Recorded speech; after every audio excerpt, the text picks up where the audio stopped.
Dans cette vidéo, on va revenir sur le drama entre Sylvain Lévy et Pierre Chabrier. Alors je pense que vous êtes clairement pas passé à côté de ce drama qui nous a retourné Internet en l'espace d'une seconde. Parce qu'au début, c'était Pierre qui nous avait fait des petites larmes. Sylvain a décidé de répondre de manière explosive. Mais c'est pas une histoire d'argent. Non. Mais Pierre, il pleure. Ouais.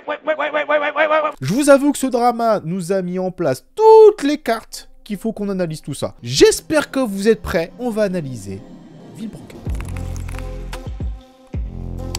Bon, déjà, pour revenir, Pierre Chabrier et Sylvain Lévy sont les deux créateurs de la chaîne Villebroquin, qui était tout simplement pour créer du contenu autour de leur passion, qui était l'automobile. Donc il y avait effectivement passé l'autodane à plus de 130 km/h. Ils ont fait beaucoup de projets ensemble, notamment quand ils ont participé au GP Explorer, où ils ont participé à Top Gear, où pendant une saison, ils ont animé complètement l'émission. Et bon, c'est quelque chose qui les plaisait, parce qu'ils avaient ce côté un petit peu atypique. Sylvain, le côté un peu foufou, Pierre, un peu la tête pensante, c'est ce qu'on pensait sur ce moment, de l'équipe. Et tu te dis, putain, leur passion elle est géniale, ils nous donnent envie, forcément ça a marché, à tel point que ça a fait des millions de vues, et que ça a fait le succès qu'ils ont aujourd'hui. Mais bon, en décembre 2023, on a la bombe qui tombe. La fin de Villebroquin. Ils annoncent officiellement la fin de la chaîne YouTube, voilà, parce qu'il y a eu des petits désaccords, voilà, ils avaient plus envie, ils avaient des visions de vie qui étaient complètement différentes, et tu t'es dit, bon, bah, c'est triste, c'est un chapitre, un duo encore qui se sépare, et on s'est dit, mince, mais quel pire moment, putain, c'était ça, on avait ce duo-là qui nous faisait frémir, on s'est tous dit à ce moment-là, non, ça peut pas se terminer comme ça, au moins c'est à l'amiable, ils se séparent, ils se serrent la main, merci frérot d'avoir sympathisé avec moi pendant autant d'années, maintenant, chacun nos projets à nous. Ouais, sauf que ça s'est pas terminé exactement comme prévu. Été 2024. Il y a une vidéo qui sort sur la chaîne de Pierre. La vérité sur Villebroquin et le multiplat. Alors, j'avoue qu'au début, j'étais là, je me suis dit, wow, qu'est-ce qui se passe? J'avoue que j'avais regardé la vidéo à l'époque, je me suis posé une question. 40 minutes sur toute cette vérité, et en fait, qu'est-ce qu'on a? Pierre, en larmes. Allez, putain de tasse.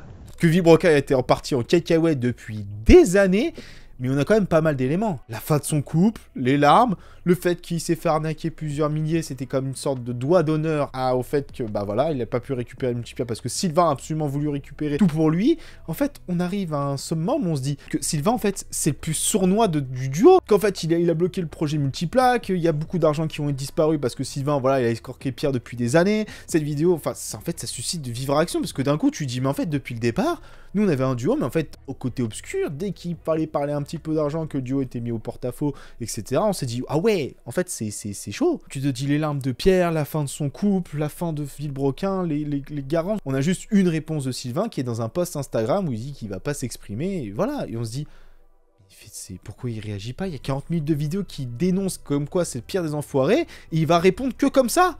Ouais. Et bah c'était pas connaître Sylvain à ce moment-là. J'ai envie d'en finir avec cette histoire. J'en ai ras-le-bol d'avoir des messages et des commentaires de gens qui me connaissent pas, Eh ben en janvier 2025, qu'est-ce qu'il nous a fait le Sylvain? Il a décidé de faire une vidéo de 40 minutes qui cumule actuellement 10 millions de vues, où il répond officiellement à Pierre. Et je pense qu'on peut revenir sur quelques extraits où on s'est posé la question. Mettre à l'intérieur. C'est pour ça le courrier d'avocat dans lequel il me dit qu'il veut la propriété physique. L'exposer quelque part. Point faible. Trop fort. Personnellement, j'aurais plutôt dit que c'était l'adultère qui lui avait coûté son couple. Tromper sa meuf chez Pierre, c'est un sport olympique. Hein. Déjà dans la vidéo du karting qui est sortie le 20 octobre 2019, ça date. On y voit plusieurs fois une personne qui cadre, mais un peu cachée. On la voit vraiment pas trop et elle est même pas créditée. C'est sa maîtresse dans le plus grand des calmes. Il y a sa maîtresse qui cadre sur nos vidéos. Comment tu peux affirmer que les larmes de Pierre sont fausses? Il y a quand même pas une vidéo qui existe commentée de Pierre qui explique comment faire des fausses larmes. Non. Waouh! Oui, bah alors là, j'ai envie de vous dire que c'était le moment le plus loufoque de l'histoire. Je pense qu'on a tous eu la même réaction qu'à chaque moment, à chaque preuve amenée, à chaque screen mis en avant, on s'est tous dit, il est trop chaud. C'est une masterclass de A à Z et on s'est posé la question de quand même se dire, mais où ça va s'arrêter? Même moi, j'étais devant le truc, j'ai fait, mais non! Chaque contre-argument de la vidéo de Pierre, chaque argument amené est prouvé avec des screens, des vidéos, des contrats qui prouvent en fait depuis le début que Pierre nous a tous pris pour des idiots et qu'en fait il a juste fait une vidéo copier-coller de normal pour dire voilà, Sylvain c'était le méchant de l'histoire pour au final... N'était pas sain du tout, qui n'était pas sur de bonnes bases. Et bah se faire démonter argument par argument. Alors franchement, je pensais pas qu'une plaidoirie sur le thème de Villebroquin pouvait arriver et que tu dises le tribunal public. Là, vous voulez des preuves? J'ai tout ce qu'il vous faut. Petit plat avant, Bon, bah, j'attends des preuves, du coup. Eh bah putain.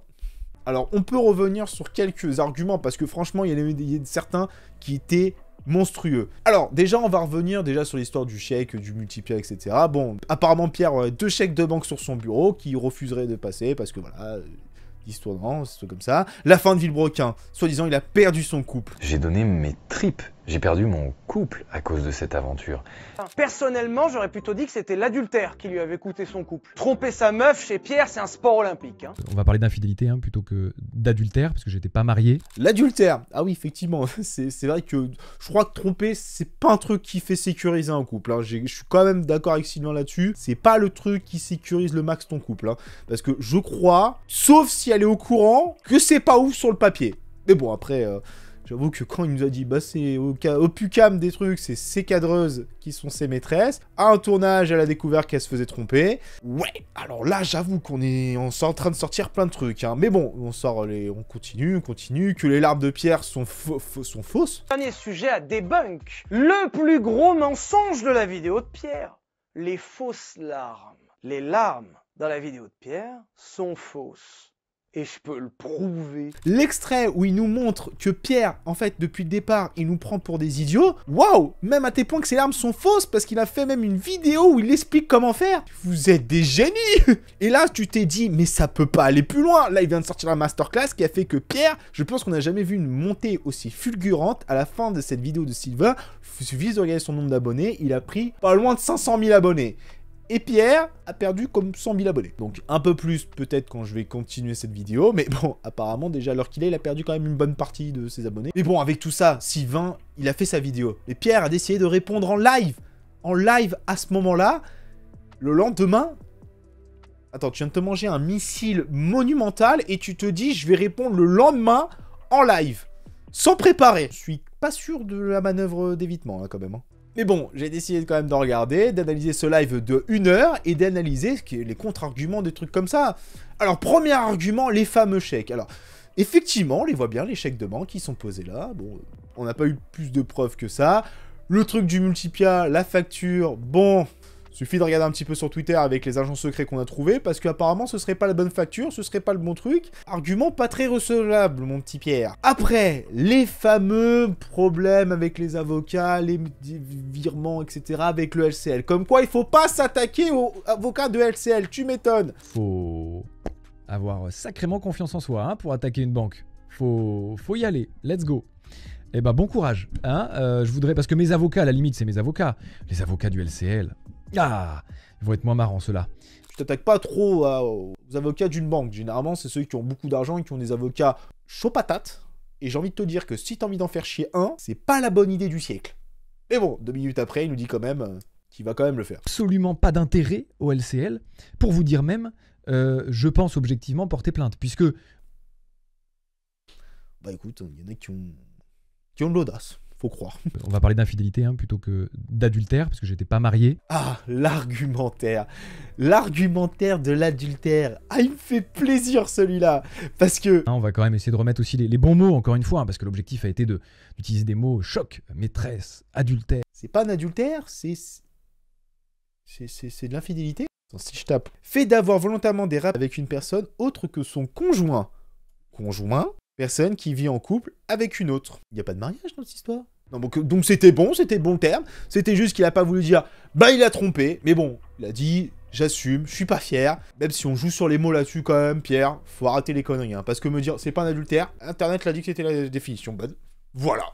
Bref. Ouais, bon, cet argument-là, j'avoue que ça m'a fait un petit peu rire. Et après, quand on continue dans l'histoire du live, j'ai envie de vous dire, tous les arguments, ils ont rien été amenés. Hein. Je pense qu'il a fait un live clairement pour surfer sur la suite du buzz, parce que, bon, vous voyez ses stats qui étaient un peu plombés avec le temps, etc. Et je me suis dit, bon, il refait un live pour clairement amener zéro justification. C'était pas la meilleure manœuvre d'évitement hein, qu'il fallait faire là, Pierre. Il fallait mieux se taire, attendre que ça se tasse, contre-argumenter, parce que c'est clairement le meilleur truc à faire à ce moment-là, c'est essayer de contre-argumenter pour essayer de se défendre, bah, devant tout le monde, parce que, bah voilà. Et surtout, quand tu nous dis, il faut jamais donner de nom. Je m'en souviens parce que, juste avant que je parle de Cassandra et que je la propose au poste qu'on cherchait, Tu m'avais... Pourquoi tu nous donnes son nom à la fille? Ouais, bah, on sait qu'elle s'appelle Cassandra maintenant. Bah voilà. Puis Sylvain avait pas fait l'idiot, avait pas donné son blaze. Maintenant, on sait que, bah, elle s'appelle comme ça. Voilà. Donc tu l'as foutu dans la merde involontairement. Mais bon, après, j'ai envie de dire, le live de Pierre, en fait, c'est... Je pense qu'il a réellement, comme j'ai dit juste avant, voulu surfer sur le buzz, mais qu'il a mal préparé. Et qu'en fait, le fait qu'il ait fait ça de manière trop... sur l'instant T, bah ça lui a porté préjudice en fait, parce que il dit n'importe quoi, les gens étaient là, bah il y avait quand même quasiment 100 000 personnes sur le live, et en fait, bah il a rien argumenté. Et en fait, on s'est retrouvé au milieu d'une personne qui a fait 1 heure de live où il a juste baragouiné à dire voilà les points qui me sont reprochés, j'ai montré 2 screens qui apparemment étaient même pas les bons. Et bah j'avoue que quand je me suis dit tout ça, je me suis posé la question. Est-ce qu'il y en a certains qu'il faut pas mieux qu'ils préparent leur argumentation quand même, hein. Enfin, c'est comme préparer une vidéo, un live ça se prépare, surtout quand tu dois dire des trucs très importants avec tout ce qui vient de t'arriver à la gueule. Après avoir analysé la vidéo de Sylvain et le live de Pierre, je me suis dit, bon, qui sont les personnes qui sont le plus au courant aussi de ce qui se passe? Bah les autres influenceurs qui les côtoient, hein? Ouais, alors parce que j'avoue que les autres influenceurs qui ont commencé à dire des choses sur le duo, j'étais là, j'ai fait waouh. Alors, je vous laisse deviner que la majorité est un petit peu pour Sylvain, parce que quand tout le monde parle de la vidéo de Sylvain, on est tous en train de dire faudrait pas que je fasse une chabrier quand même, hein. Ah, tu sens que l'avis général il est pas du bon côté pour Pierre quand même, hein. Quand on analyse, on tombe notamment sur Squeezie qui fait son petit... Fais attention, je vais te faire une chabrier, fais gaffe frérot.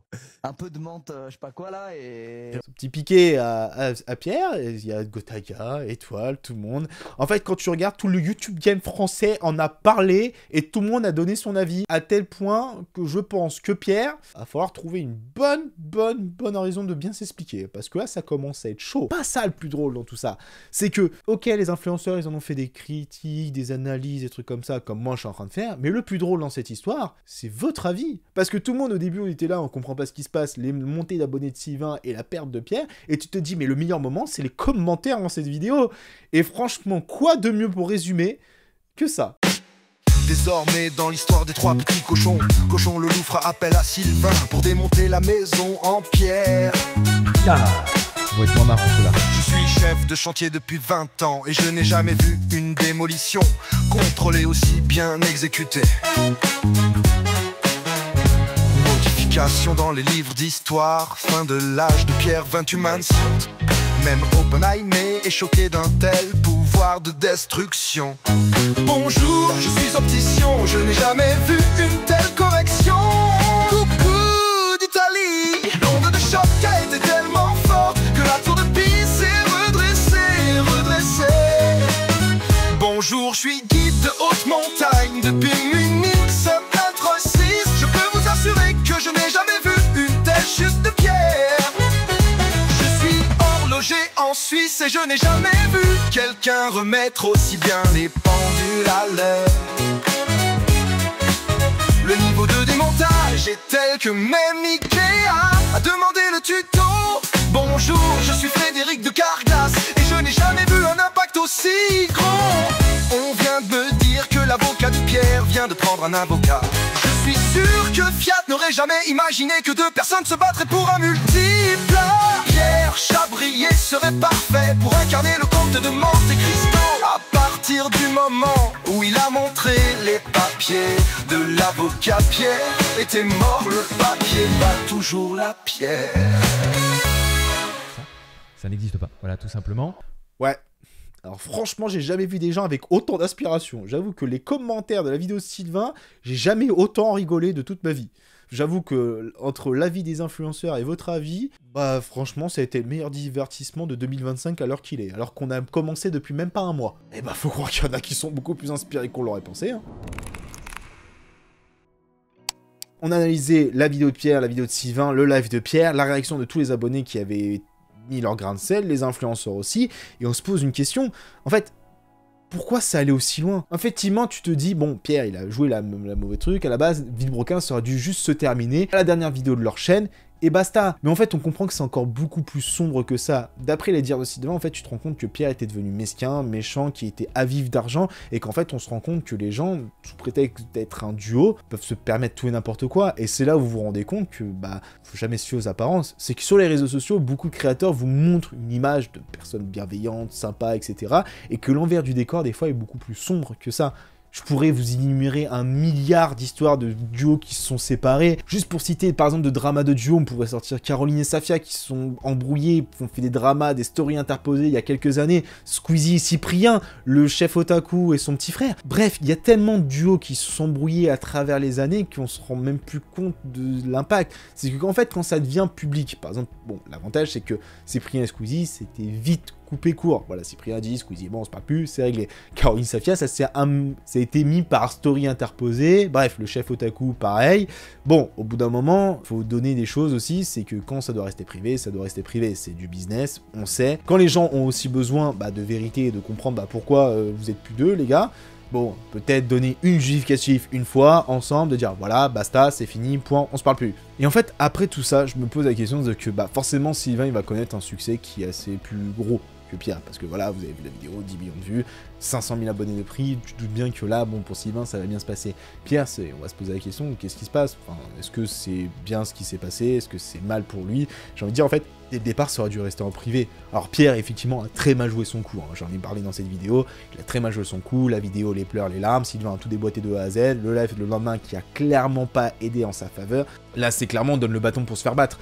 Mais au bout d'un moment, en fait, je pose la question, c'est que on se pose la question aussi de la légitimité d'autres binômes, de duos de YouTube, parce que, effectivement, je vous ai cité juste avant des dramas, mais je suis sûr, il y a d'autres trucs en interne, d'autres choses qui préfèrent mieux vaut rester en privé, parce que les réseaux montrent bien une facette grandissante, c'est du business avant tout, c'est que, oui, il y a des sommes astronomiques qui peuvent être gagnées sur les réseaux sociaux, des fois, des gens ça peut leur monter à la tête, et en fait, ça prouve aussi que certains ne sont pas prêts à travailler ensemble. C'est mieux des fois d'être solo, de gagner son argent, mais tout en respectant avec les gens avec qui on travaille, tout en respectant le bien-être des gens, parce que bon, on vit déjà dans un monde qui est assez pourri actuellement, et c'est pas pour en plus le rendre encore plus pitoyable pour certains. Et bon, le conflit entre Pierre et Sylvain, ça va laisser une trace, je pense, sur les réseaux. Je pense que c'est un des plus gros dramas qu'on a pu avoir sur la plateforme, parce que là, à tel point que c'est devenu sur la place publique pour qu'ils s'enchaînent mutuellement par vidéo interposée, c'est que vraiment on a atteint un stade qui est quand même assez monumental. Alors vous doutez bien que ça va se régler en justice, parce que je sais pas comment expliquer, mais il y a dû avoir des torts de chaque côté, il y a des choses qui n'ont pas dû être peut-être montrées, etc. Même si je pense que la vidéo de Sylvain a dû être montrée à des avocats bien avant d'être produite, parce que vous vous doutez bien que montrer autant de choses, des contrats qui peuvent être confidentiels sur certains critères, etc., vous vous doutez bien qu'il y a certaines choses, bon, faut éviter. Ils sont loin d'être idiots l'un comme l'autre, et que s'ils montrent certaines choses, c'est qu'ils ont bien préparé leur coup avant. J'espère, parce que sinon c'est vraiment idiot de faire ça. Bref, j'espère que cette vidéo n'a pas été trop longue et que vous avez pu regarder jusqu'au bout. J'espère en tout cas que celle-ci vous aura plu. Et n'hésitez pas à me dire votre avis dans les commentaires, voilà, ça me ferait vraiment plaisir. Dites-moi, faites-moi une petite blague là, c'est votre moment, faites-nous une petite blague dans les commentaires par rapport à tout ce qui s'est passé. Et sur ce, je vous dis rendez-vous pour une prochaine vidéo. Tchuss tout le monde.